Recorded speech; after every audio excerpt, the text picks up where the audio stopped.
ইস্তেঞ্জার পর কি টিস্যু ব্যবহার করা বিদআত? আল্লাহ রাসূল সাল্লাল্লাহু আলাইহি ওয়াসাল্লাম তো টিস্যু ব্যবহার করেন। সংক্ষেপে বিদআত সম্পর্কে যদি একটু বলতেন। ছোটকালে স্কুলের বন্ধুদের দেওয়া পূজার নাড়ু খেয়েছি, এতে কি আমার গুনাহ হয়েছে? এখন আমার করণীয় কি? দাড়ি কতটুকু রাখা ফরজ? মুসলমানদের উপরে নির্মম নিপীড়ন চলছে পৃথিবীর বিভিন্ন প্রান্তে। এক্ষেত্রে আমরা যারা বাংলাদেশে আছি আমাদের করণীয় কি? নবী সাল্লাল্লাহু আলাইহি ওয়াসাল্লামের নাম শুনলে হাতের বৃদ্ধাঙ্গুলিতে চুমু খাওয়া এবং চোখে মোছা কি সুন্নাহসম্মত? জান্নাতে আমার ওয়াইফকে কি আমি পাবো? আল্লাহ না করুন, আমি যদি জাহান্নামবাসী হই আর আমার স্ত্রী যদি জান্নাতবাসী হন, তাহলে আমার স্ত্রী কি অন্য কারো হয়ে যাবে? এমন আমলের কথা বলেন যে আমল করলে আমার ওয়াইফ অন্য কারোর জন্য জায়েজ হবে না। অমুসলিমদের সালাম দেওয়া যাবে কিনা? আবেগের বশে ফোনে দুজন কবুল বলে ফেলেছি, আমাদের কি বিয়ে হয়ে গিয়েছে? আমার হাত থেকে সব পড়ে যায়, যেটাই ধরি সেটাতেই কোনো না কোনো সমস্যা হয়, কোনো কাজে বরকত আসছে না। এই সমস্যার সমাধানে কোনো আমল আছে কিনা? আমাকে অনেকেই অলক্ষী মনে করেন। এতিম শিশু দত্তক নেওয়া সম্পর্কে ইসলাম কি বলে? তাদের সন্তান আছে এমন নয় যে বাচ্চা হচ্ছে না। ভুল করে অনেক দিন ধরে মনে মনে শিরকি কথা বলে ফেলি, আল্লাহ পাকের সম্পর্কে খারাপ কথা বলি, আমার মুখ নিয়ন্ত্রণ করা অনেক কঠিন হয়ে গেছে, এ থেকে বাঁচার উপায় বলবেন কি? ঘুষ দিয়ে চাকরি নিলে সারা জীবন ইনকাম কি ঘুষের টাকার মতো হয়ে যাবে? মেয়েদের চুল কাটলে কি গুনাহ হবে? মসজিদে শুয়ে থাকা বা ঘুমানো যাবে কিনা? চলুন তাহলে আর বিলম্ব না করে আপনাদের প্রশ্নের উত্তর দেওয়ার আলোকিত ভবনে আমরা প্রবেশ করি এবং শুরু করি আমরা প্রশ্নোত্তর দেওয়ার পালা। আশিক মোল্লা লিখেছেন, ছোটকালে স্কুলের বন্ধুদের দেওয়া পূজার নাড়ু খেয়েছি, এতে কি আমার গুনাহ হয়েছে? এখন আমার করণীয় কি? দেখুন, পুজো বা অন্য ধর্মাবলম্বীদের যে কোনো ধর্মীয় উৎসব উপলক্ষে যদি কোনো খাবার আমাদেরকে দেওয়া হয় মুসলমান হিসাবে, সে সমস্ত খাবার হালাল হলে আমরা গ্রহণ করতে কোনো অসুবিধা নেই। যদি সে খাবার বিশেষ কোনো কল্যাণ উদ্দেশ্যে খাওয়া হয়, যেমন প্রতিমার সামনে রাখা হয়েছে, এটা বিশেষ কোনো কল্যাণ বহন করে, সেই বিশ্বাস থেকে আপনি খান, তাহলে সেটা আপনার যে বিশ্বাস, ঈমান, এর সাথে অসঙ্গতিপূর্ণ কাজ, সেটি অবশ্যই সঠিক নয়। তবে এমনিতে সাধারণভাবে সৌহার্দ্য সম্প্রীতিমূলকভাবে কোনো খাবার যদি অফার করা হয়, ফলমূল বা হালাল কোনো খাবার দেওয়া হয়, সেটা আপনি সাধারণ হালাল খাবার খেতে কোনো অসুবিধা নেই। এর মধ্যে শরিয়ার বিশেষ কোনো নিষেধাজ্ঞা যদি যুক্ত হওয়ার মতো কিছু না থাকে, তাহলে সেক্ষেত্রে সাধারণ হালাল খাবার উৎসব উপলক্ষে দিলে সেটি নেয়াতে বা খাওয়াতে কোনো অসুবিধা নেই। এবং এ বিষয়ে আলী রাদিয়াল্লাহু তাআলা আনহু এবং আয়েশা রাদিয়াল্লাহু তাআলা আনহা আরও সিনিয়র অনেক সাহাবীদের আমল একেবারেই পরিষ্কারভাবে আমাদের কাছে রয়েছে, যে তারা বিভিন্ন ধর্মের অনুসারীদের দেয়া আপনার খাবার, হালাল খাবারগুলো তারা গ্রহণ করেছেন তাদের উৎসব উপলক্ষে, এমনকি অগ্নিপূজকদের উৎসব উপলক্ষে পর্যন্ত তাদের খাবার গ্রহণ করার কথাও কিন্তু আমরা জানি।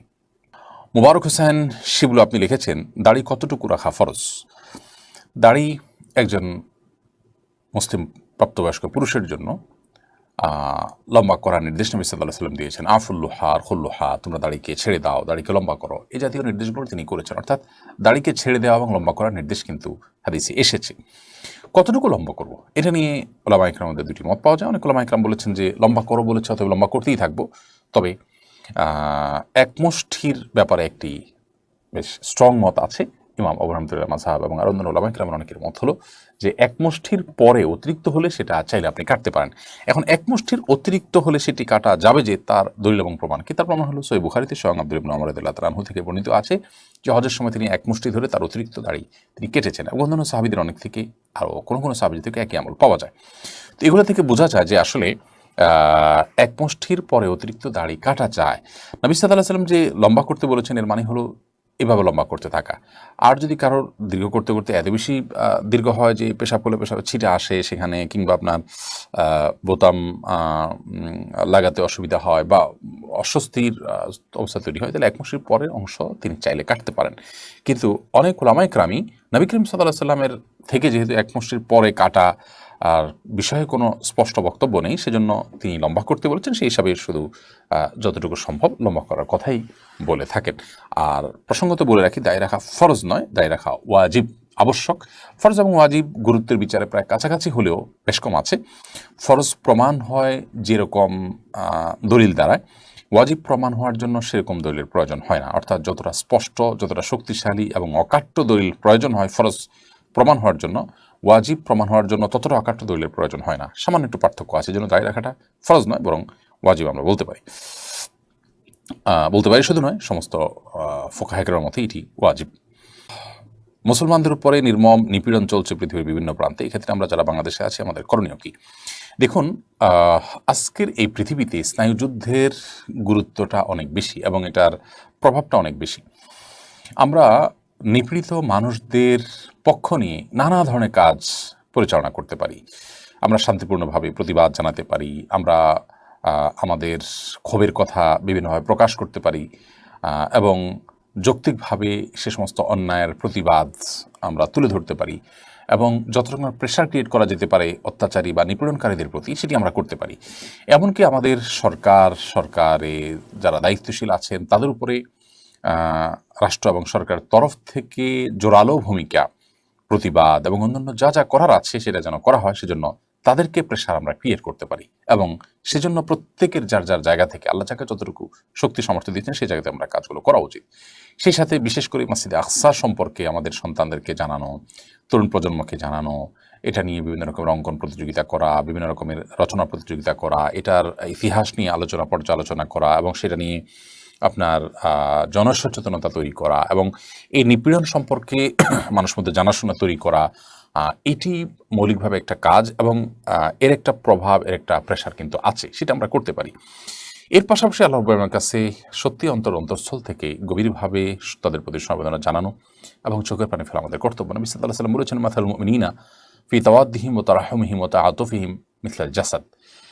ঈমানদারদের পরস্পরের প্রতি সিম্প্যাথি, সম্প্রীতি এবং মমতা, এ সমস্ত দিক থেকে একে অন্যের সাথে দৃষ্টান্ত হলো একটা দেহের মতো, একটা দেহের এক অংশের সাথে অন্য অংশের সম্পর্ক যেরকম সেরকম। একটা অংশ যদি অসুস্থ হয় পুরো শরীর কিন্তু সেটাকে অনুভব করে, ফিল করে। পুরো বিশ্বের মুসলমানদের অবস্থা একই রকম বিধায় আমাদের সেই অনুভবটা, ফিলটা থাকতে হবে এবং তাদের জন্য আল্লাহ তাআলার কাছে কামনাকে দোয়া করতে হবে। আল্লাহ যাকে যতটুকু সাধ্য দিয়েছেন তার জন্য জবাবদিহিতা কিন্তু ঠিক ততটুকু। অতএব সাধ্য অনুযায়ী আমরা প্রত্যেকে চেষ্টা করব এই সমস্ত অন্যায়ের বিরুদ্ধে দাঁড়াবার এবং কাজ করবার। NH নাহিদ আপনি লিখেছেন, নবী সাল্লাল্লাহু আলাইহি সাল্লামের নাম শুনলে হাতের বৃদ্ধাঙ্গুলিতে চুমু খাওয়া এবং চোখে মোছা কি সুন্নাহসম্মত? দেখুন, এ বিষয়ে আমাদের অনেক ভাইরা নানা রকমের দলিল প্রমাণ ইত্যাদি হাজির করেন।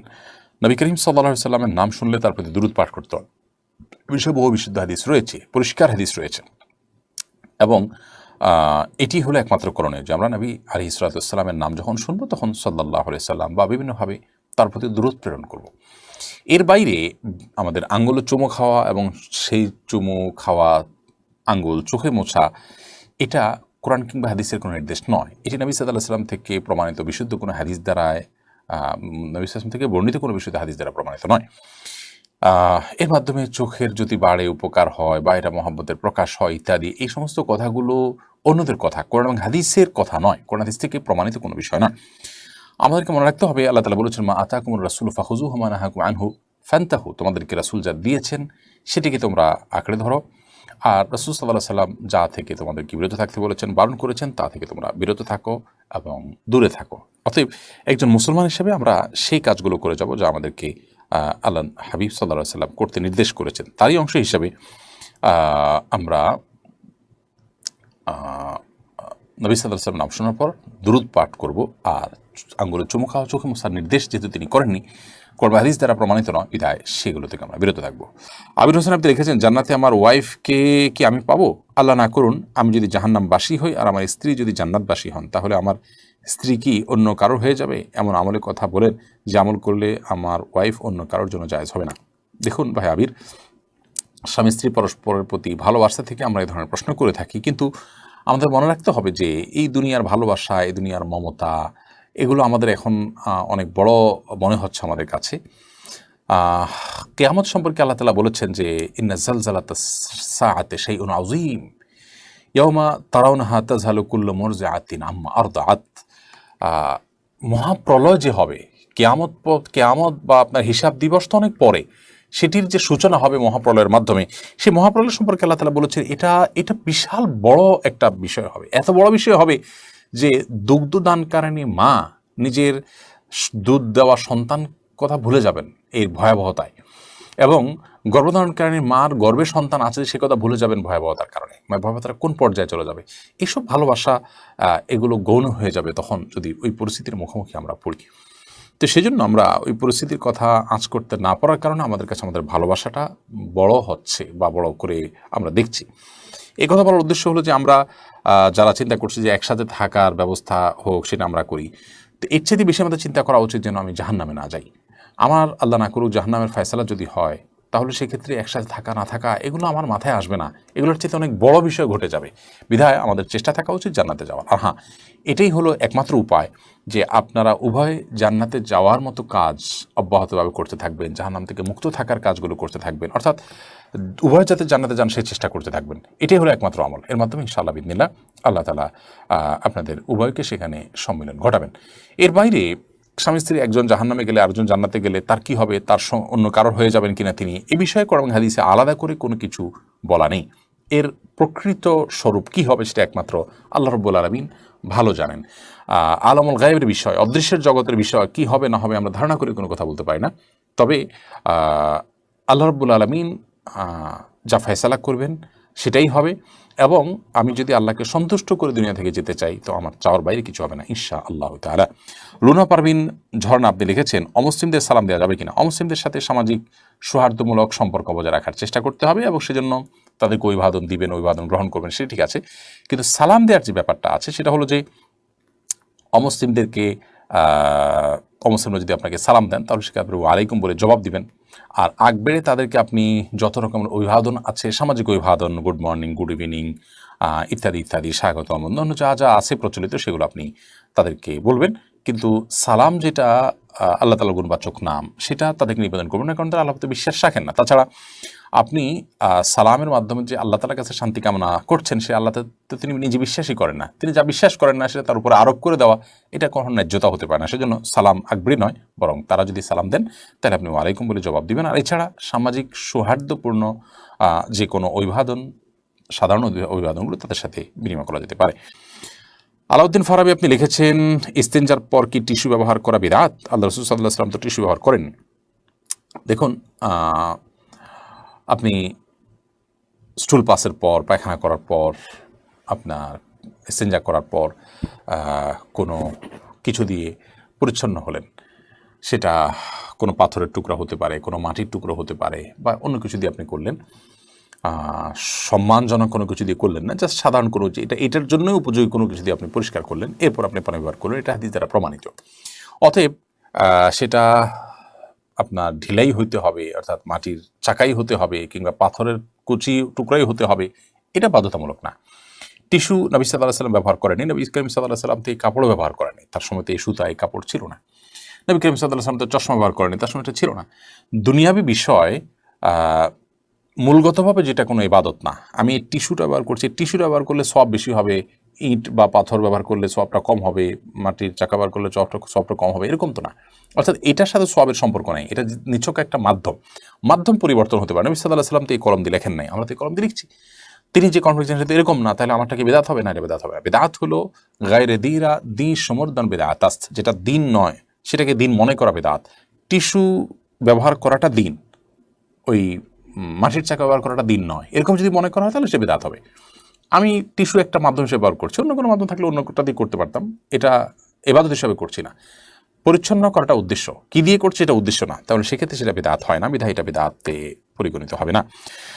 ফখরুল ইসলাম মাহিন আপনি লিখেছেন, আবেগের বশে ফোনে দুজন কবুল বলে ফেলেছি, আমাদের কি বিয়ে হয়ে গিয়েছে? জি না, বিয়ে তো সহজ নয় যে আবেগের বশে দুজনে কবুল করে বলে ফেলছেন আর বিয়ে হয়ে গেছে। দুজন সাক্ষীর সামনে প্রস্তাব এবং কবুল হবে এবং অন্যান্য শর্তাদি পাওয়া যাবে, তখন সেক্ষেত্রে সেটি শরিয়াত দৃষ্টিকোণ থেকে বিশুদ্ধ এবং আপনার সঠিক বিয়ে হিসেবে বিবেচিত হবে। ফাতেমাতুজ জোহরা আপনি লিখেছেন, সালাতুল ইস্তেখারা নামাজ পড়লে কি দ্বিধা দূর হয়? সালাতুল ইস্তেখারা নামাজ পড়লেই দ্বিধা দূর হবে এরকম না, ইস্তেখারা দ্বিধা দূর হওয়ার জন্য নয়। ইস্তেখারা মানে হলো কল্যাণ কামনা করা। আল্লাহ এই বিষয়ে কোথায় কল্যাণ আছে, হাতে কল্যাণ আছে নাকি নাতে কল্যাণ আছে আমি জানি না, কল্যাণ যেখানে আছে আপনি আমাকে সেখানে যাওয়ার তৌফিক দান করুন, সেই ফয়সালা দান করুন, এই কামনাটাই হলো ইস্তেখারার দোয়া। এরপর আপনার মন যেদিকে স্থির হয়ে যাবে, আল্লাহর উপর তাওয়াক্কুল করে আপনি সেদিকে এগিয়ে যাবেন। আর যদি স্থির না হয় তাহলে সেক্ষেত্রে আপনি স্থির না হওয়া পর্যন্ত ইস্তেখারা অব্যাহত রাখবেন। সুমাইয়া চৌধুরী লিখেছেন, আমার হাত থেকে সব পড়ে যায়, যেটাই ধরি সেটাতেই কোনো না কোনো সমস্যা হয়, কোনো কাজে বরকত আসছে না, সমস্যার সমাধানে কোনো আমল আছে কিনা? আমাকে অনেকেই অলক্ষ্যে মনে করেন। অলক্ষ্যে বলতে কোনো কিছু না, ইসলামে এটা মনে করাটা বরং ভুল। আর এগুলো অনেক সময় মানসিক একটা সমস্যার কারণে হয়ে থাকে, যে মনে হয় যে আমার এরকম সমস্যা আছে, ধারাবাহিক একটা সমস্যা হতেই পারে, ঠিক হয়ে যাবে। এটা এরকম না যে আমি অলক্ষ্য হয়ে গেছি, আমার এখন বরকত উঠে গেছে, নাউজুবিল্লাহ, এরকম কিছু না। মানে সরি, ভালো নাই, অলক্ষ্মী আমার উপর চেপে বসেছে, এরকম কোনো কথা নেই। তবে হ্যাঁ, এটা ঠিক, বরকতের জন্য আপনি বিসমিল্লাহ বলে শুরু করবেন, আল্লাহ নাম নিয়ে শুরু করবেন, যে কোনো কিছু খুব সুন্দর করে মজবুত করে দৃঢ়ভাবে ধরবেন, আপনার দায়িত্ব আপনি পালন করবেন সুন্দরভাবে। এরপর সমস্যা হলে সেটাকে আপনি ইগনোর করবেন, এই সমস্যা চিরকাল থাকবে না। আপনি যেটাকে মনে করছেন যে একের পর এক সমস্যা হচ্ছে, এই যে আপনি প্রশ্ন করেছেন, প্রশ্ন ঠিকমতো করতে পেরেছেন, সেটা আমি আমার চোখ পর্যন্ত এসেছে, আমি প্রশ্ন উত্তর দিয়েছি, এটা কি বেটে বলে হয় নাই? আপনি তো বলছেন যে আপনি যেটাই করতে চান সেটাই বেটে বলে হয় না। এই যে আমি একটা দেখালাম বেটে বলে হয়েছে, এরকম আরও বহু জিনিস আপনার জীবনে বেটে বলে হয়, যেটা আপনি হয়তো লক্ষ্য রাখেন না। শুধুমাত্র নেগেটিভগুলো শয়তান আপনার সামনে তুলে ধরে আপনাকে নার্ভাস করছে, আপনাকে ডিপ্রেসড করছে, সেটাকে আপনি মোটেই পাত্তা দেওয়া উচিত নয়। বরং পজিটিভ ওয়েতে আপনার দায়িত্ব আপনি সঠিকভাবে আদায় করার জন্য দৃঢ়তার সাথে ধরবেন এবং বিসমিল্লাহ বলে প্রত্যেকটা কাজ শুরু করবেন আন্তরিকতা দিয়ে। এরপর সমস্যা হলে এটা জীবনের অংশ এবং সাধারণ আপনার প্রক্রিয়া। ভালো মন্দ মিলিয়ে আমাদের জীবন তারই অংশ, সেটা আপনি মনে রাখবেন। সোমায়াত নুসরাত আপনি লিখেছেন, এতিম শিশু দত্তক নেওয়া সম্পর্কে ইসলাম কি বলে? তাদের সন্তান আছে এমন নয় যে বাচ্চা হচ্ছে না। এতিম শিশু দত্তক নেওয়া খুব ভালো কথা, কিন্তু সেটা উদ্দেশ্য হবে আপনার সন্তানকে উপকার করা, তার অভিভাবকত্ব গ্রহণ করা। যেমন এই যে সন্তান আছে বলেছেন আপনি, বাচ্চা হচ্ছে না এরকম না যে তাদের সন্তান আছে তারপরে এতিম শিশু দত্তক নিয়েছে, এটা খুবই প্রশংসনীয় কাজ, এটি হওয়া উচিত। সাধারণত আমাদের সমাজে দত্তক কারা নেয়?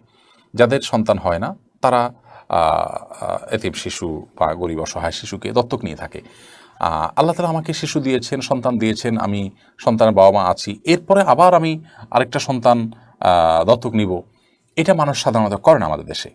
অন্যের সন্তান দত্তক নিয়ে নিজের মা বাপ ডাক শুনতে চায়, নিজের পরবর্তী বংশধর হিসেবে তাকে স্টাবলিশ করতে চায়, এগুলো আমাদের প্রয়োজনে করি, এগুলোতে সব এর আশা করা খুব দুরূহ। কিন্তু যদি আমরা আল্লাহকে খুশি করার জন্য, এতিম বাচ্চাটার লালন পালনের জন্য এবং তার অভিভাবকত্ব গ্রহণ করবার জন্য করি, তাহলে সেক্ষেত্রে নবী সাল্লাল্লাহু আলাইহি ওয়াসাল্লাম বলেছেন, আনা ওয়াকাফুল ইয়াতীমি কাহাতাইন, আমি এবং এতিমের অভিভাবক এরকম দুই আঙ্গুলের মতো পাশাপাশি অবস্থান করবো জান্নাতে। অনেক বড় সওয়াবের কাজ। বিধায় সেটি খুবই ভালো যে নিজের সন্তান আছে, আরেকটা এতিম বাচ্চাকে আমার সন্তানের মতো করে যুক্ত করে নিলাম এবং তার সকল দায়িত্ব আমি বহন করলাম, সেটি অবশ্যই সওয়াবের কাজ। মাসুম রানা লিখেছেন, ভুল করে অনেক দিন ধরে মনে মনে শিরকি কথা বলে ফেলি, আল্লাহ পাকের সম্পর্কে খারাপ কথা বলি, আমার মুখ নিয়ন্ত্রণ করা অনেক কঠিন হয়ে গেছে, এ থেকে বাঁচার উপায় বলবেন কি? ভাই মাসুম রানা, এরকম সমস্যার কথা আমি আরও অনেকের কাছ থেকে শুনেছি। এগুলোর জন্য প্রথমত আপনি কোনো ভালো মানসিক ডাক্তার দেখাবার চেষ্টা করেন। দ্বিতীয়ত, অনেক সময় নানা রকমের ব্ল্যাক ম্যাজিকের কারণে এই ধরনের সমস্যা হয়ে থাকে। আমি আপনাকে অনুরোধ করব যে ভালো কোনো রাকি সেরাই ঝাড়ফুঁক যিনি করেন এরকম কারোর শরণাপন্ন হবেন। অনলাইনে বিভিন্ন রুকিয়ার গ্রুপ আছে, সেই সমস্ত গ্রুপগুলোতে আপনি বিচরণ করতে পারেন এবং সেগুলো থেকে আপনি পরামর্শ নিতে পারেন। বিশেষ করে এই জাতীয় আপনার ইমান নষ্ট হওয়ার জন্য সেহের বা ব্ল্যাক ম্যাজিক করা হয়, নিজের নিয়ন্ত্রণের বাইরে মানুষ চলে যায় এবং বুঝতে পারে সে অন্যায় করছে, তো এগুলোর জন্য আপনি রুকিয়ার আশ্রয় নেবেন। আর অনেক সময় হয় কি, এগুলো মনে মনে শুধু আসতে থাকে, মনে মনে আসাটা মানসিক সমস্যা, মুখে উচ্চারণ হয়ে যাচ্ছে, সেটা সেহেরের চূড়ান্ত পর্যায়ে হওয়ার আশঙ্কা আছে। তো সেটা রাখিয়ে ভালো বলতে পারে, তাদের সাথে আপনি যোগাযোগ করতে পারেন। কিন্তু মনে মনে যদি এই সমস্ত জল্পনা কল্পনা আসে, সেটাকে আপনি খুব বেশি সিরিয়াসলি নেওয়ার কোনো কারণ, অর্থাৎ এর কারণে আপনার কোনো গুণ হবে না, কারণ আপনি ইচ্ছাকৃত এটাকে এনে বিশ্বাস করছেন, এটাকে লালন পালন করছেন, নিজের মধ্যে ধারণ করছেন, ব্যাপারটা সেরকম না। এটা এসে যাচ্ছে, শয়তান আনছে। সাধারণত এরকম পরিস্থিতি তৈরি হলে বাম দিকে 3 বার প্রতীকী থুতু মানে হলো থুতু ফেলার মতো করে 3 বার ফেলবেন বামে, থুতু নয়, জাস্ট প্রতীকী ফেলার মতো করে আপনার থুতু করবেন এবং সেই সাথে আমানতু বিল্লাহি ওয়া রাসূলিহি পড়বেন এবং আউযু বিল্লাহি মিনাশ শাইতানির রাজীম এটা পড়বেন। আরেকটা দোয়া পড়বেন, আল্লাহুম্মা জাআল ওয়াসাবিসা কলবি খাশিয়াতাক, আল্লাহ আমার অন্তরে যত ওয়াসওয়াসার কুমন্ত্রণা আছে এগুলোকে আপনার ভয় দিয়ে আপনি পরিবর্তন করে দিন। আল্লাহুম্মা জাআল ওয়াসাবিসা কলবি খাশিয়াতাক, এভাবে আপনি আল্লাহ তাআলার কাছে দোয়া করবেন। তাহলে আমরা 3টি আমলের কথা বললাম, প্রতীকী থুতু ফেলা, আউযু বিল্লাহি মিনাশ শাইতানির রাজীম পড়া এবং আমানতু বিল্লাহি ওয়া রাসূলিহি, আল্লাহ এবং তার রাসূলের প্রতি আমি ঈমান আনলাম, এই কথা বলা। এই আমলগুলো আপনি করবেন, ইনশাআল্লাহ আল্লাহ তাআলা আপনাকে হেফাজত করবেন। মোহাম্মদ রাসেল লিখেছেন, সংক্ষেপে বেদাত সম্পর্কে যদি একটু বলতেন। বেদাত শব্দের অর্থ হলো নব আবিষ্কার বা নতুন উদ্ভাবন। ধর্মীয় কাজে, ইসলামের কোনো কাজের মধ্যে নিজেদের থেকে কোনো কিছু সংযোজন করা, এটা হলো বেদাত। সংযোজন বিয়োজন করা, এটা হলো বেদাত। কোরআন এবং সুন্নাহ যে ইবাদতগুলো যেভাবে করতে বলেছে সেগুলোকে সেভাবে করাটাই হলো সুন্নাহ। সেখানে আমি যদি নিজে থেকে কোনো মন গড়া পদ্ধতি আবিষ্কার করি, বের করি এবং সেটার অনুসরণ করি, অনুকরণ করি, তাহলে সেক্ষেত্রে বেদাত হবে। ধরা যাক কোরআনে কারীম তেলাওয়াতের ক্ষেত্রে কোরআন এবং সুন্নাহ যা বলেছে সেটা না করে আমি কোরআন তেলাওয়াতের আগে অমুক অমুকটা বলাটাকে শরীয়ত বানিয়ে নিলাম, ধর্মীয় কাজের অংশ বানাই নিলাম, ইসলামের নির্দেশ মানি নিলাম, অথচ ইসলামের সেটা নাই, কোরআন হাদিসে সেটা নাই। এই নকল জিনিসটাই বিদআত, যেটা কোরআন হাদিসে নেই। তো এরকম কোনো কিছু যদি আমি কোরআন হাদিসের অংশ বানিয়ে নিই বা ইসলামের অংশ বানিয়ে নিই, তাহলে সেটা বিদআতে পরিগণিত হবে। এমনিতে আমি কোরআন তেলাওয়াত প্রতিদিন একটা বিশেষ সময় করি, এই বিশেষ সময় করার কথা কোরআন হাদিসে আমাকে বলে নাই, তারপর আমি করছি কেন? আমি করছি আমার সুবিধার জন্য, সময় হয় এটা আমি সেজন্য আমি এটাকে করে নিয়েছি ফিক্স আমার জন্য। এই টাইমে কোরআন তেলাওয়াত করলে আলাদা সওয়াব হবে, এটা কোরআনের নির্দেশ, এটা ইসলামের নির্দেশ, বা এটা ইসলাম, এরকম মনে করে তো আমি করছি না, তাহলে এটা বিদআত হবে না। তাহলে বিদআত হবে তখন যখন কোনো ইবাদতকে, কোনো কাজকে ইবাদত হিসাবে আমি গণ্য করলাম, অথচ শরীরটাকে ইবাদত হিসাবে গণ্য করেনি, অথবা শরীয়তের কোনো ইবাদতের পদ্ধতি আমি নিজে নিজে বানিয়ে নিলাম বা কারোর বানানোটা অনুসরণ করলাম, যেটা কোরআন হাদিস দ্বারা সমর্থিত না, কোরআন হাদিস সেটা বলে নেই, তাহলে সেটা কিন্তু বিদআতে পর্যবসিত হবে। আর সকল বিদআতের পরিণাম হলো ভ্রষ্টতা, সকল ভ্রষ্টতার পরিণাম এবং ঠিকানা হলো জাহান্নাম। নারুজ্জামান সরকার এআইডি থেকে আপনি লিখেছেন, ঘুষ দিয়ে চাকরি নিলে সারা জীবনের ইনকাম কি ঘুষের টাকার মতো হয়ে যাবে? না, ঘুষের টাকা দিয়ে, ঘুষ দিয়ে যদি চাকরি নেন, চাকরিটা যদি হালাল হয়, তাহলে আপনার সারা জীবনের ইনকামটাই হারাম হয়ে যাবে, এটা সেরকম না। তবে ঘুষ দিয়ে চাকরি দিয়ে যে অন্যায় করেছেন, সেটুকু আপনি হারাম কাজ করেছেন, এবং তার জন্য আল্লাহর কাছে আপনাকে তওবা করতে হবে, ইস্তেগফার করতে হবে, এবং গুনাহ থেকে বেরিয়ে আসার জন্য চেষ্টা করতে হবে। পরবর্তীতে যেন আর কখনো না হয় বলে সে চেষ্টা করতে হবে, কিন্তু পরবর্তীর উপার্জনগুলো আপনার এর কারণে সবগুলো হারাম হয়ে যাবে না। সাবিহা শান্তা আপনি লিখেছেন, মেয়েদের চুল কাটলে কি গুনাহ হবে? মেয়েদের চুল যদি কেটে আপনি ছেলেদের মতো করে ফেলেন, বা কোনো ফাসিকা নারীর সাথে চুল কেটে তার আদলে তার স্টাইলে চুল রাখেন, তাহলে সেটা নিষিদ্ধের আওতায় পড়বে। এছাড়া এমনিতে চুল অনেক বড় হয়ে গেছে, একটু কাটলেন, তো এটা নিষিদ্ধ নয়। উম্মাহাতুল মুমিনিনদের থেকে চুল কাটার বিষয়ে প্রমাণিত আছে।